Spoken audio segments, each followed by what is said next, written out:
அன்பார்ந்த சகோதர சகோதரிகளே, இயேசுவின் நண்பர் ஆவோம் என்ற இந்த நிகழ்ச்சியின் வழியாக இந்த நாளிலும் உங்களை சந்திப்பதில் நான் மகிழ்ச்சி அடைகிறேன். இந்த இறை செய்தியை கேட்கிற உங்களுக்கும் உங்கள் குடும்பத்தில் உள்ள அனைவருக்கும் சமாதானம் உண்டாவதாக.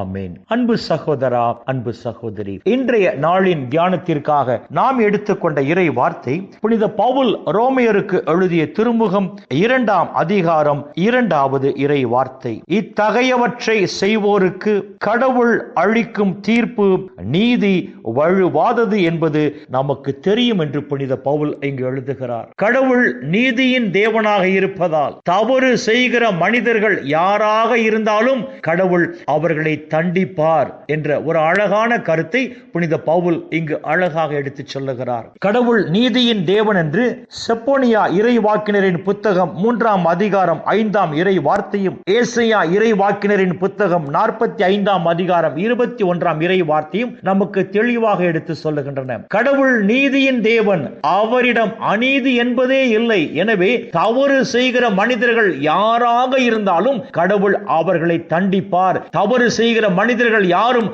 கடவுளின் தண்டனைக்கு தப்பிக்க முடியாது என்ற ஒரு அழகான கருத்தை புனித பவுல் இங்கு வலியுறுத்தி சொல்லுகிறார். ஏனென்றால் கடவுள் மோசேக்கு கொடுத்த கட்டளையை கடைபிடித்து வாழுகிற நாங்கள் அனைவருமே நீதிமான்கள், நேர்மையாளர்கள். எனவே கடவுள் எங்களை தண்டிக்க மாட்டார் என்கிற ஒரு தவறான எண்ணம் யூதர்களுக்குள் இருந்தது. எனவேதான் புனித பவுல் மோசேயின் கட்டளையை கடைபிடித்து வாழுகிற நீங்களும் தவறு செய்யும் போது கடவுள் உங்களையும் தண்டிப்பார், ஏனென்றால் கடவுள் நீதியின் தேவன் என்று ஒரு அழகான கருத்தை புனித பவுல் இங்கு வலியுறுத்தி சொல்லுகிறார். ஆம் அன்பு சகோதரா, அன்பு சகோதரி, கடவுள் நீதியின் தேவன். அவர் தவறு செய்கிற மனிதர்கள் யாராக இருந்தாலும் தண்டிப்பார் என்று திரு விவிலியத்தில் நாம் பார்க்கிறோம். எண்ணிக்கையின் புத்தகம் 12ஆம் அதிகாரத்தில் ஒரு அழகான நிகழ்ச்சியை பார்க்கிறோம். மிரியாம் மோசேக்கு எதிராக பேசியதால் கடவுள் மிரியாமை தொழுநோயால் தண்டித்ததாக நாம் அங்கு பார்க்கிறோம். மிரியாம் கடவுளால் தேர்ந்து கொள்ளப்பட்ட ஒரு ஒப்பற்ற பாத்திரம். அங்கு மிரியாம் தவறு செய்கிற போது கடவுள் மிரியாமை தொழுநோயால் தண்டித்தார் என்று இறை வார்த்தைகள் நமக்கு சொல்லுகின்றன.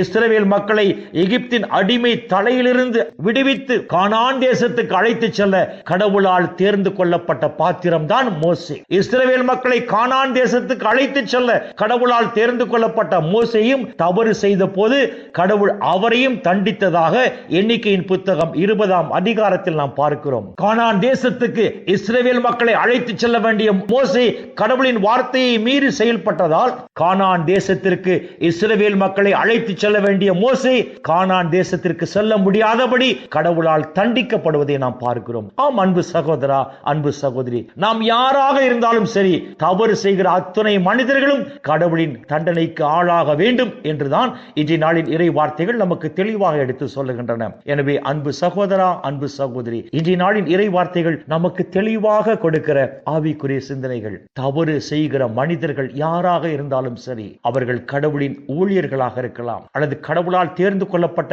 ஒரு ஒப்பற்ற பாத்திரமாக இருக்கலாம். யாராக இருந்தாலும் தவறு செய்கிற அத்தனை மக்களையும் கடவுள் தண்டிப்பார் என்றுதான் இன்றைய நாளின் இறை வார்த்தைகள் நமக்கு தெளிவான சிந்தனையை கொடுக்கிறது. எனவே அன்பு சகோதரா, அன்பு சகோதரி, கடவுளால் தேர்ந்து கொள்ளப்பட்ட நாம் கடவுள் நமக்கு கொடுத்த அந்த கட்டளைகளை முழுமையாக கடைபிடித்து வாழ்வோம். அதிலும் குறிப்பாக பிறர் அன்பு என்ற அந்த கட்டளையை நாம் முழுமையாக கடைபிடித்து வாழ்வோம். ஏனென்று சொன்னால் கடவுளை அன்பு செய்கிறவர்கள் பிறரையும் அன்பு செய்ய வேண்டும். இதுவே ஆண்டவர் நமக்கு கொடுத்த கட்டளை என்று புனித யோவான் எழுதிய முதல் திருமுகம் 4ஆம் அதிகாரம் 21ஆம் இறை வார்த்தையை சொல்லுகிறது. எனவே அன்பு சகோதரா, அன்பு சகோதரி, கடவுளால் தேர்ந்து கொள்ளப்பட்ட நாம் கடவுள் நமக்கு கொடுத்த கட்டளைகளை முழுமையாக கடைபிடித்து வாழ்வோம்.